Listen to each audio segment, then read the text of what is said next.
Milovaný, jsem nesmírně ráda, že jsi tady.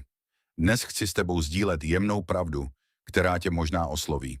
V knize Izajáš 30:15 nám Pán připomíná: ve lítosti a odpočinku je vaše spása. V tichu a důvěře je vaše síla.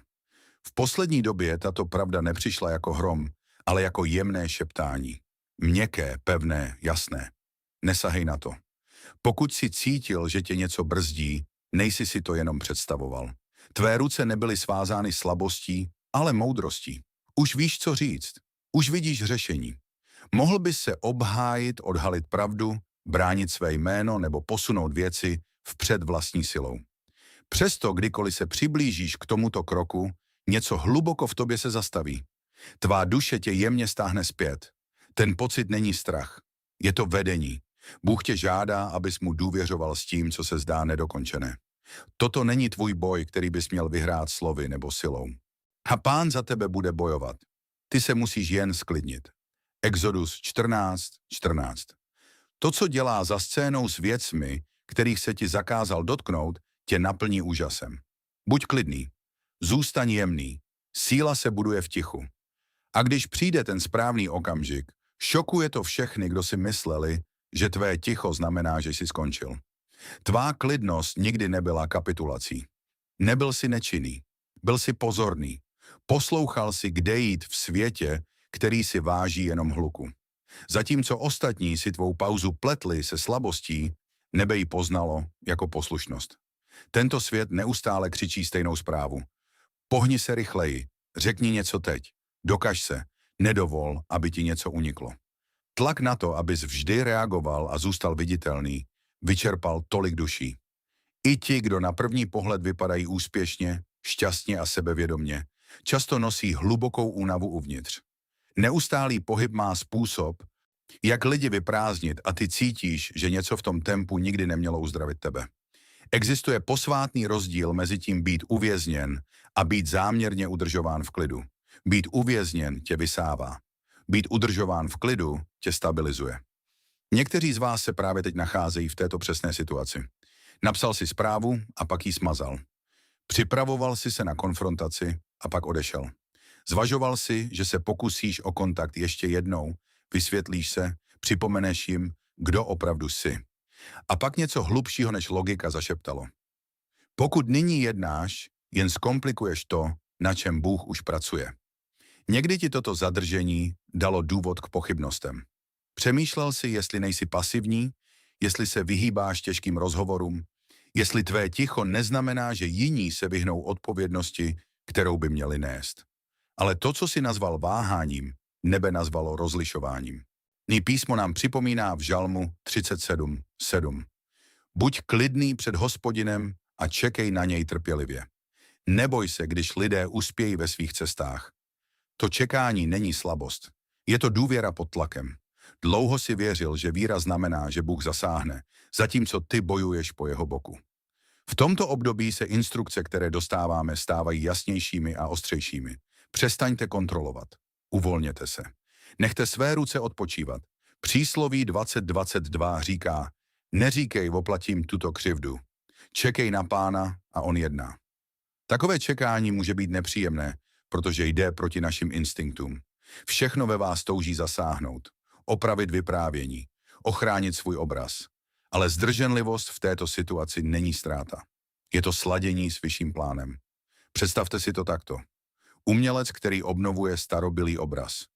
Barvy jsou křehké, povrch je citlivý. Někdo, kdo pozoruje, i by mohl mít nutkání pomoci, otřít skvrny, opravit to, co vypadá poškozeně. Ale jeden špatný dotek by mohl smazat něco, co nelze nahradit. Umělec tedy říká: prosím, nezasahujte. Co se zdá pomalé, je přesné. Co vypadá nedokončeně, je záměrné. A to je to, co Bůh říká ohledně některých oblastí vašeho života. V tom okamžiku, kdy bylo vaše jméno nepochopeno. Vztahu, který se rozpadl bez uzavření. Příležitosti, kterou byste mohli pronásledovat, manipulovat nebo vynutit, kdybyste chtěli. Cítili jste odpor ne proto, že byste byli odmítnuti, ale protože zasahování by zpozdilo uzdravení. Izajáš 55:8 nám připomíná: neboť mé myšlenky nejsou vaše myšlenky, ani vaše cesty nejsou mé cesty. Existují vrstvy, na kterých pracuje a které vaše úsilí nemůže dosáhnout. Bůh nezapomněl na čas, který jste cítili, že jste ztratili. Já nepopřel období čekání ani okamžiky, kdy jste se ptali, jestli poslušnost stojí víc, než co vám dává. Vidí každé zpoždění, každou tichou noc, každý dech, který jste vzali, zatímco jste stáli na místě. Pláč 3.25 říká, Hospodin je dobrý k těm, kteří na něj čekají, k duši, která ho hledá. Čekání není ztracené, když je Bůh zapojen. Existují bitvy, kde poslušnost vypadá jako odvážná akce. A existují bitvy, kde poslušnost vypadá jako zdrženlivost. Právě teď, na tomto specifickém místě, Bůh dělá to, co může pouze On. Tvoří rozhovory, které nikdy neuslyšíte. Sjemňuje srdce, která nemůžete oslovit. Zavírání dveří, které by vás později uvěznily. Otevírá cesty, které reagují pouze na jeho načasování, ne na vaše úsilí. A teď vás překvapí nejvíc. Zatímco jste zůstávali vzadu, Bůh nejenže bránil dalšímu poškození, připravoval obnovu. Nemalou kompenzaci, nečástečné uzdravení, ale plné odškodnění způsoby, které mluví sami za sebe. Žalm 23.3 říká, obnovuje mou duši. Obnova není uspěchaná, je důkladná. Existují období, kdy čekání vypadá jako sledování ostatních, jak postupují vpřed. Zatímco vy zůstáváte neviditelní, vidíte oznámení, pokrok, momentum všude kolem. A přemýšlíte, zda klid stojí za to, co jste ztratili. Ale kazatel 3.11 nám říká, že všechno učinil krásným ve svém čase. Ne dříve, nenásilně ve svém čase. Někteří z vás brzy budou svědky toho, jak vypadá, když vás Bůh brání bez vašeho zapojení. Nebudete muset znovu a znovu vysvětlovat svou stranu. Nebudete muset shromažďovat důkazy ani někoho přesvědčovat o své pravdě. Okolnosti budou mluvit sami za sebe. Dveře se začnou posouvat. Někteří lidé se vytratí z tvé cesty, zatímco jiní se vrátí nečekaně zpět. A příležitosti se sami přetvoří bez toho, abys je musel pronásledovat. Tvoje klidná duše promlouvá v duchovním světě velmi jasně. Vysílá zprávu, důvěřuji ti i v těch nefér chvílích. Důvěřuji ti, i když je ticho nepohodlné. Důvěřuji ti natolik, abych ti dovolil dotknout se toho, co mi bylo řečeno, že mám pustit. Taková důvěra je vzácná a Bůh si ji cení. Nežádal tě, abys ustoupil, protože by tě chtěl ponížit. Požádal tě, aby se stáhl, aby to, co se nyní odehrává, jasně neslo jeho podpis. Když se pravda vynoří, když se situace obrátí, když to, co tě kdysi ohrožovalo, se stane důkazem růstu a milosti, nikdo nebude moci říct, že jsi to sám vymyslel. Bude to zřejmé. Čekal jsi. Zachoval si klid a nechal Boha dokončit to, co začal. A i nyní se pro tebe věci odvíjejí způsoby, které zatím nedokážeš vnímat. To, co na povrchu vypadá jako ticho, není pod ním prázdné. Tvoje poslušnost se pohybovala časem, dotýkala se let, které si kdysi považoval za promarněné, sbírala okamžiky, o kterých si věřil, že jsou navždy ztracené. Bůh pracoval s trpělivostí, která nespěchá, a s moudrostí, která se nevnucuje. Co připravuje, nebude dávat smysl těm, kdo posuzovali tvůj pokrok pouze podle viditelného úsilí a nikdy nezvážili neviditelnou práci jeho rukou. Je tu něco jemného, co bych chtěl, abys pochopil. Když ti Bůh říká, abys se toho nedotýkal, nežádá tě, aby se staral méně. Neříká ti, abys potlačil své emoce nebo předstíral, že tě to neovlivňuje. Učí tě, jak se starat, aniž by se zajímal o to, co ti nikdy nemělo náležet. Přesměrovává zaměření tvé síly. Místo, aby se vyčerpával tím, že tlačíš proti něčemu, co se nepohne, zve tě, abys investoval svoji energii do toho, co už je v tvém dosahu. Možná si nedokázal změnit jejich názory, ale vybral si měkkost místo hořkosti. Možná si neotevřel ty dveře, ale zůstal si věrný v tichých, obyčejných povinnostech, které nevyžadovaly potlesk. Možná si neopravoval každé nedorozumění, ale dal si Bohu prostor, aby promluvil pravdu do tvé identity, když se venkovní hlasy staly hlučnými. Ty udržíš v dokonalém pokoji ty, jejichž mysl je stálá, protože důvěřují tobě. Izajáš 26.3. Pokoje nebylo dosaženo absencí boje, ale výsledkem toho, kam si se rozhodl zaměřit svou pozornost. Tato doba zdrženlivosti nikdy nebyla o tom, že bys nic nedělal. Byla o tom dělat správnou věc ve správné hloubce. Podívej se, jak moc si se změnil. Byla doba, kdy na každý komentář bylo potřeba odpovědět. Každá obvinění vyžadovala obranu. Každé zpoždění se zdálo osobní. Reagoval si rychle, protože si věřil, že rychlost znamená sílu. Ale teď se v tobě něco vyvinulo. Cítíš, jak se v tobě zvedá impuls, známé teplo na hrudi, slova se řadí, připravena být uvolněna. A pak se zastavíš, dýcháš, volíš ticho tam, kde dříve žil hluk. V temné noci, kdy se hvězdy zdály být na dosah, se jeden člověk rozhodl předat svůj život do božích rukou. Místo, aby se snažil všechno ovládat a urychlit, naučil se čekat. To nebylo pro něj vyhýbání se. Bylo to pro něj projev disciplíny a síly. Jak říká písmo, buďte tiší a vězte, že já jsem Bůh. V tichu a klidu se skrývalo něco hlubokého. Nebylo to slabost, ale vnitřní síla. Bůh ho učil, jak nést moc, aniž by ji plýtval. Ticho se stalo jeho učebnou, čekání jeho učitelem. Pomalu, bez zbytečných dramat, se stal stabilnějším, jasnějším a méně reagujícím.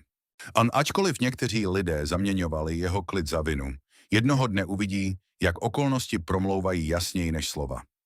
Nebude muset nic dokazovat ani vysvětlovat. Situace, které ho kdysi vykreslovali jako poraženého, se obrátí tak, že odhalí, že byl chráněn před výsledky, které by ho vyčerpaly. Dveře, které se náhle zavřely, nebyly trestem, ale milostí. Přijde chvíle, kdy dostane e-mail, uslyší zprávu nebo se ocitne v příležitosti, která se kdysi zdála nemožná. A něco hluboko uvnitř něho zašeptá. Kdyby se to stalo, když jsem to naléhal, nebyl bych připraven. Tato myšlenka nepřijde s lítostí, ale s vděčností. I když to chvíli potrvá, čekejte na to. Určitě to přijde a nebude to zpožděno. Boží načasování nepanikaří, přichází v dokončené podobě. Obnova nemusí vždy vypadat jako dramatický obrat. Často přichází tiše, skrze momentum, které nebylo vynuceno. Dovednosti, které trénoval, když si jich nikdo nevšímal, začínají mít význam. Růst, který se zdál pomalý, náhle zrychluje. Spojení se vytvářejí bez námahy. To, co kdysi vyžadovalo úsilí, nyní plyne s lehkostí.